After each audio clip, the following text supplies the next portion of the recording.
It's that time of year again, when the video games industry converges on Los Angeles for the world's biggest celebration of all things video games, the Electronic Entertainment Expo, or E3 for short.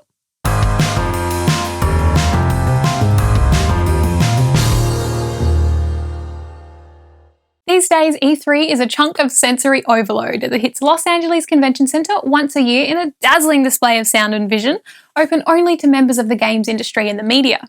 2016 marks the 22nd Expo, but they haven't all fit this mould. 20-odd years ago, video games didn't get much time in the spotlight. They were simply part of the tech that was on display at events like the European Computer Trade Show or the Consumer Electronics Show. Major new releases were shown off alongside hard drives, personal computers, and the latest in CRT monitors, just one more thing in the sea of tech. Some people thought that games had outgrown the electronics shows and deserved more attention in their own right. By the mid-90s, video games were given their own special, separate space at the Consumer Electronics Show. But this wasn't enough. The team at IDG, publishers of magazine Infotainment World, got together with the Interactive Digital Software Association, known these days as the Entertainment Software Association, and announced the first E3 for May 1995. The first event was huge, with more than 65,000 square metres of exhibit space and more than 48,900 attendees. It didn't take long for the new trade show to prove itself as the place to be for any major games-related announcements. The second event, also held in Los Angeles, saw Microsoft announcing that Windows was for gamers, while Nintendo enlisted a little help from Cirque du Soleil as it unveiled its latest console, the Nintendo 64. 1996 in LA gave us our first look at games like Crash Bandicoot, Tomb Raider, Resident Evil, and StarCraft. But 1997 in Atlanta, Georgia was the year of the Doom clone, with first-person shooters popping up at every turn. We were shown the original Unreal, Half-Life, Quake 2, Daikatana, Metal Gear Solid, and the unexpected hit of the show, GoldenEye 007. And in case you thought esports were a modern invention, E3 1997 also hosted one of the world's first offline esports competitions, the Red Annihilation Quake Tournament. Skip forward to 1998 and Sega was getting ready to launch the Dreamcast console and invited a select handful of guests behind closed doors to show off the impressive graphics capabilities of the new machine. Sega bring you your key to interactive multiplayer gaming. Get a life and get a Dreamcast. Dreamcast is the most powerful games console in the world's history, and it's the only games console that brings you into the world of online gaming, emailing, and worldwide web surfing. Its unrivaled 128-bit technology leaps ahead of current systems in terms of graphics, speed, and pure, unadulterated gameplay. It was the first of the 6th generation consoles and could handle complex graphics with ease. The Dreamcast really was the console of the future. On the game side of things, all eyes were on The Legend of Zelda: Ocarina of Time. The FPS hype was still chugging along, with gamers treated to early glimpses of both Duke Nukem Forever and the eagerly anticipated Half-Life. The genre's day in the sun would come in 1999 when E3 returned to Los Angeles and showed off 2 new games from the creators of Doom, John Romero's Daikatana and John Carmack's Quake 3. Looking back, it's almost funny that we thought Daikatana had a chance. 1999 also saw the grand unveiling of Nintendo's Dolphin, that is, the codename for the GameCube, shown alongside Donkey Kong 64 and Perfect Dark. The unreleased console was impressive enough, but it paled in comparison to Sega's Dreamcast. By the next year, Nintendo had decided not to show how the console had progressed, focusing instead on software, putting Conker's Bad Fur Day in the spotlight. Probably good, as Sony was playing the PlayStation 2 card by then, set for release by the end of 2000 at an appropriate price point and with a whole stack of games. That said, the highlight of E3 2000 came from Konami, who completely ruined the flow of traffic on the expo hall by hosting a 5-minute clip from Metal Gear Solid 2 every hour on the hour. こちらスネーク、聞こえるか、オタコン。あ、僕だよスネーク。聞こえる？待たせたな。スニークポイントに到着。シャドウモセス事件の後、メタルギアの技術情報がブラックマーケットで密売されたよね。それで全世界にメタルギアの亜種が拡散した。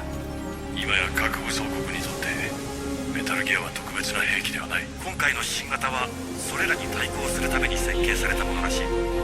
俺たちは新型メタルギアが極秘裏に輸送されるという情報を掴んだ。今思えば疑うべきだった。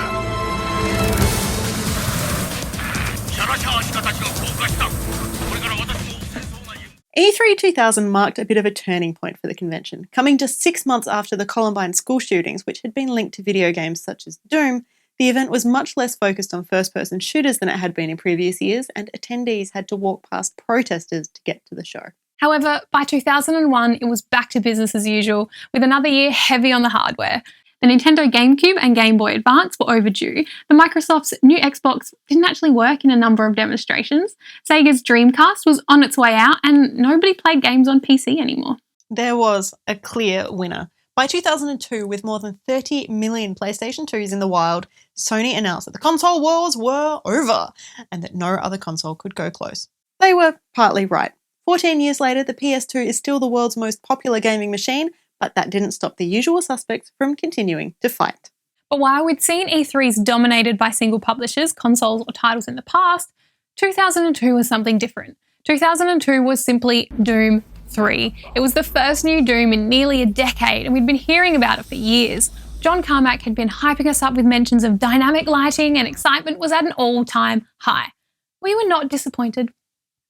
Up after the break, the next big wave of console releases, the murky years of the E3 Media and Business Summit, the E for All, and the grand return to form of 2009.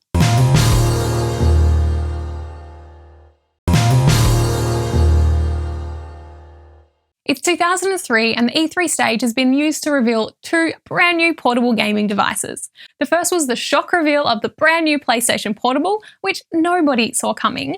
The announcement had been saved for the end of Sony's pre-show press conference and left the audience gobsmacked. It was, dare we say, a game-changing event, and we can't help but feel sorry for Nintendo, who hosted the press conference immediately afterward, with the mic drop still echoing in our ears. The second brand new portable gaming device unveiled at E3 2003, the Nokia N-Gage. In software news, though, there was one game that stole the show in 2003. It had the longest lines, it took home the most awards, and it generated the most buzz. That game was Half-Life 2.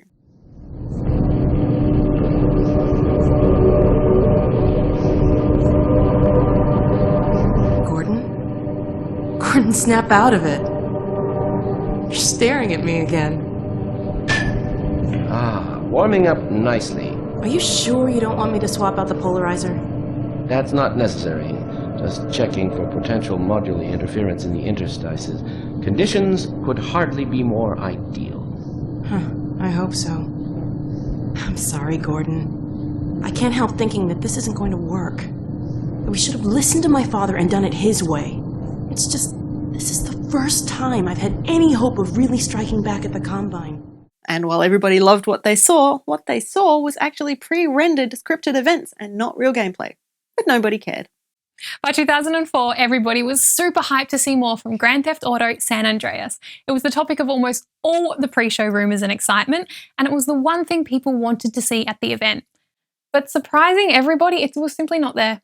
Instead, we got The Sims 2, an adult-orientated Legend of Zelda, and an in-depth look at Halo 2. We ran from them. They followed. We thought they'd never find us. We were wrong. I will continue my campaign against the humans. No enemy has ever withstood our might. Chief, we're running out of time. I need a weapon. On the hardware side of things, we were shown a lot about the PSP. Even though we couldn't actually get our hands on the new hardware, that didn't stop it from winning a stack of awards, including many that had been earmarked for Nintendo's new DS. Everybody knew the big news though. New hardware from all three major players, Sony, Microsoft and Nintendo, was coming in 2005. After 10 years of E3, the industry was waiting for a shake-up, and it came in the form of not one, but 3 new console reveals. Microsoft unveiled the Xbox 360, Sony took the wraps off the PlayStation 3, and Nintendo uncovered Project Revolution, the codename for the Wii, in the 2 days just before E3 even opened its doors for 2005. We also finally saw the return of PC gaming to the spotlight, with Fear, Battlefield 2 and Civilization 4 capturing imaginations, but none as much as the life builder Spore, from Will Wright, the creator of SimCity. So in some sense, we want Spore to be this very rich toy box. When you open it up, there are all these different places you can go, things you can make. The game occurs at all these different scales, from the very tiny cellular all the way up to the very large intergalactic level. At Cell, it's almost like a kind of very fluid game of Pac-Man. You're moving around, there's squishy, weird creatures that you're interacting with. When we get to Creature, it's almost more of a first-person shooter. And that's also where the creativity of the creature editor becomes kind of really upfront in terms of the wide variety of creatures that you can create really drive your playstyle. By 2006, the hype for the new console had died down a bit. Sony focused on the bombastic Warhawk and Motorstorm, while Microsoft showed off beautiful games like Gears of War and Mass Effect. Nintendo, always the black sheep, popped up out of nowhere and stole the show with a little title that really didn't put much stock in graphics at all.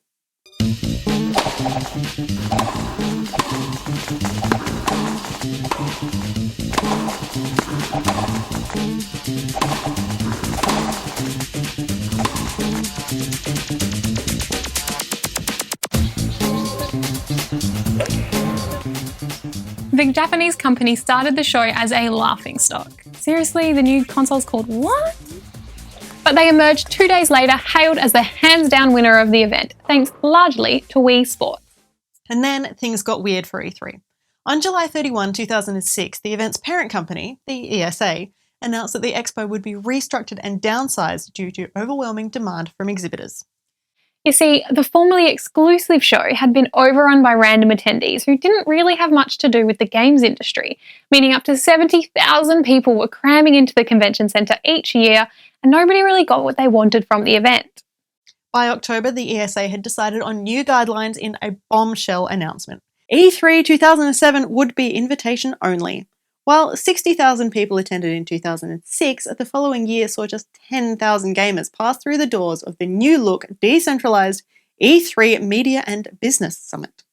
And by doors, we mean that loosely. While some events and press conferences were held in and around Santa Monica, a small selection of more traditional booths required a shuttle bus to visit. Despite all that, the event was still full of games, peripherals and innovations. Microsoft turned its attention to PC games, Sony redesigned both the PS3 and the PlayStation Portable, and Nintendo dropped the mic again with Wii Fit and the Wii Balance Board.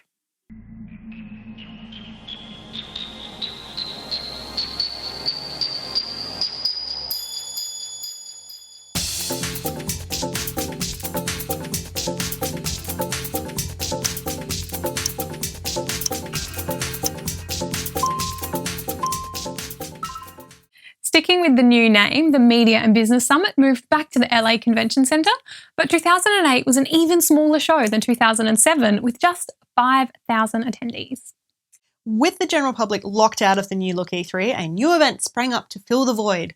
That event was Entertainment for All, held at the LA Convention Centre in October 2007 and 2008.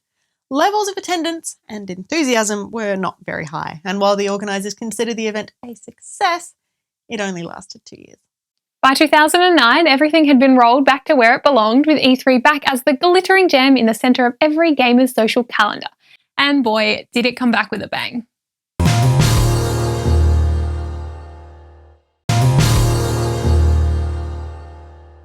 It's 2009 in our recap of E3 history, and we're about to enter the murky waters of motion sensing.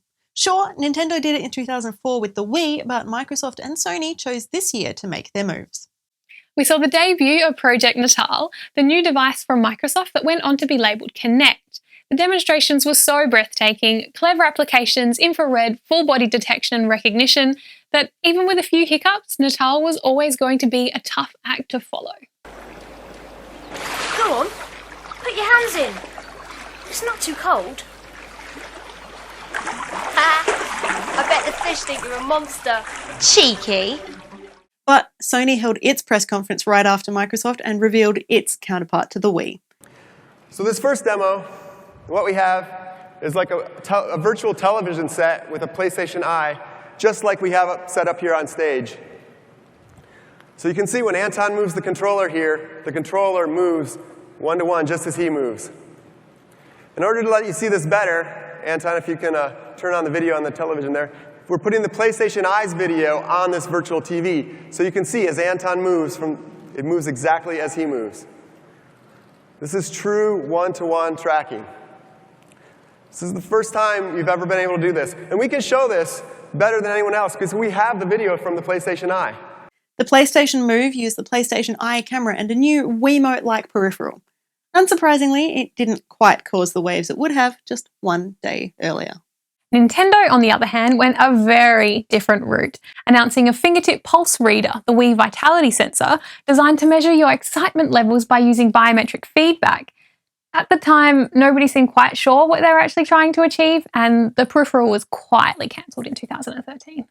One thing that Nintendo did understand was the handheld market, taking the wraps off the shiny new 3DS in 2010, capable of three-dimensional gameplay without the need for cumbersome glasses.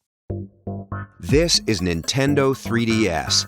As you get acquainted, you'll notice that some things are very familiar, and that some are new not only for Nintendo, but for any existing portable entertainment.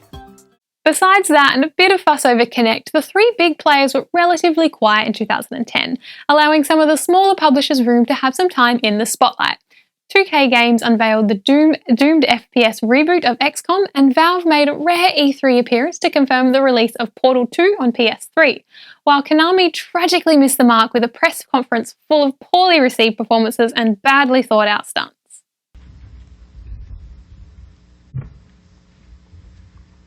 Hi.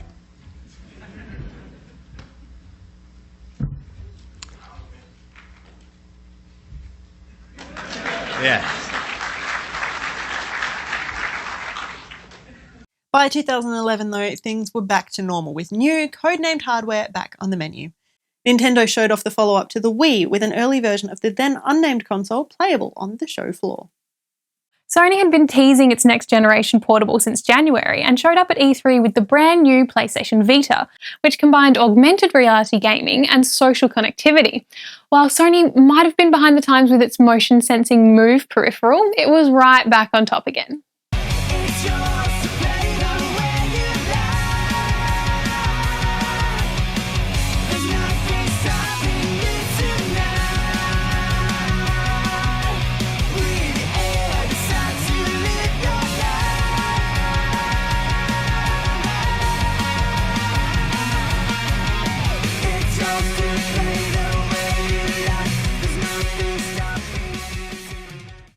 Microsoft showed off all sorts of titles that would work with its Kinect peripheral, including the bizarrely misrepresented Fable: The Journey, and stunned indie fans around the world with the announcement that Minecraft was coming to console.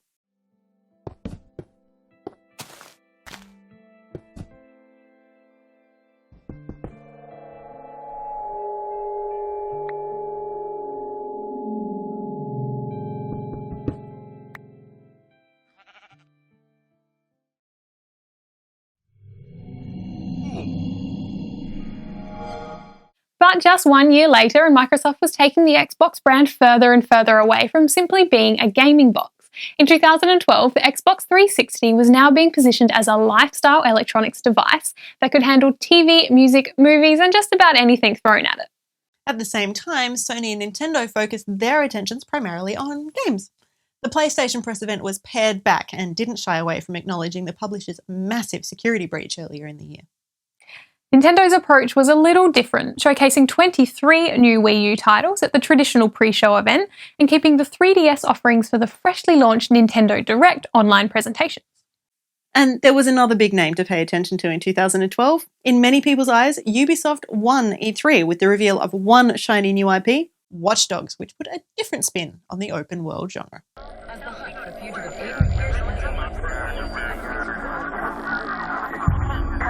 You're a liar. I know the truth. I know how you think. I see the digital shadow you cast. You lie to everyone else. You can't hide from me.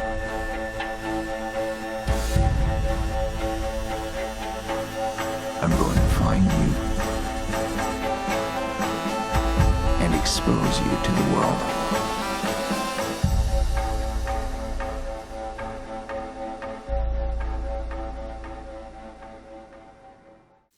Everybody knows how important it is to back up all of your important data just in case your computer fails, your dog eats your homework, or something horrible happens to your mobile phone. That said, nobody seems to actually maintain their backups, but we're here to make things easy for you with this great hardware package thanks to our friends at WD. There's a 3TB My Passport Ultra, which you can use to store all your photos, videos, music, and other data, paired with a MyCloud personal cloud storage device, which means you can access all of that stored data with just a few clicks, no matter where you are in the world.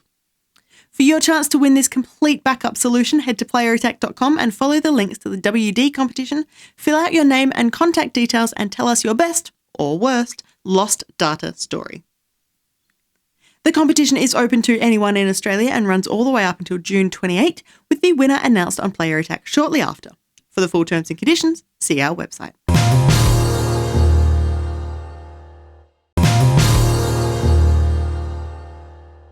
Mobile games were rising to the top, with smaller, more social titles jostling against AAA titles for booth space.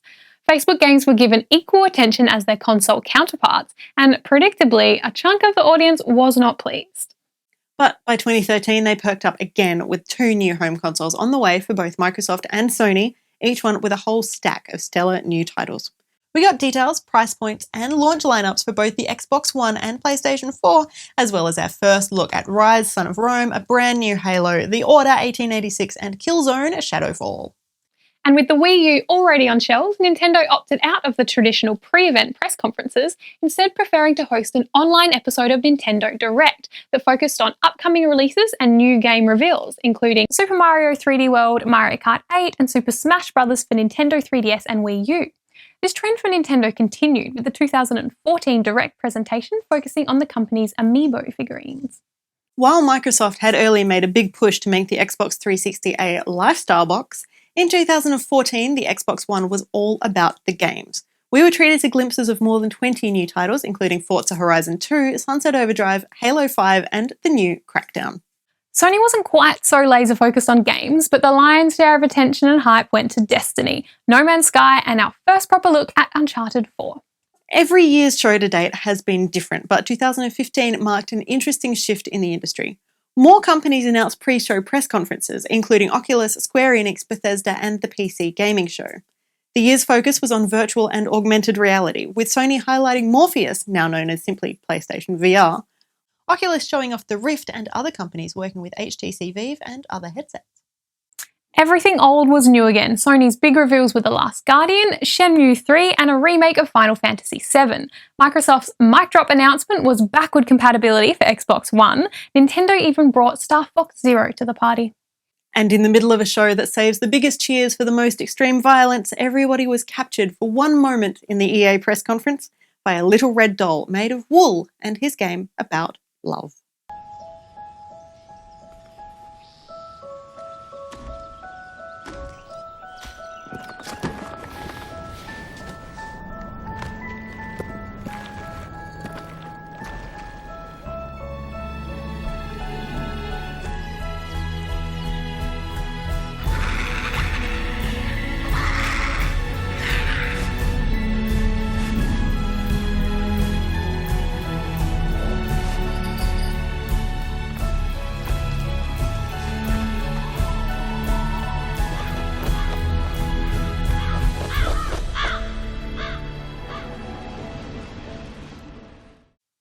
E3 2016 is different again, continuing with the swing we saw in 2015.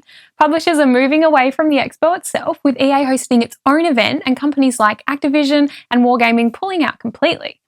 There are more events open to the public, like EA Play and the Ubisoft Lounge. It makes us wonder, can E3 continue to exist in its current form? That's a question we took to this year's event in Los Angeles, and to find out the answer, you'll need to stay tuned in for our event coverage right here on Player Attack. In the meantime, you can catch us at playerattack.com. We're on Facebook, YouTube, and Twitter. And if you've got something you want to say, send us an email, mailbox@playerattack.com, or just hop on our forums. You can also support us directly via Patreon and help us to keep creating great gaming TV. Till next week, I'm Jessica Citizen. I'm Mel Evans. And this is Player Attack.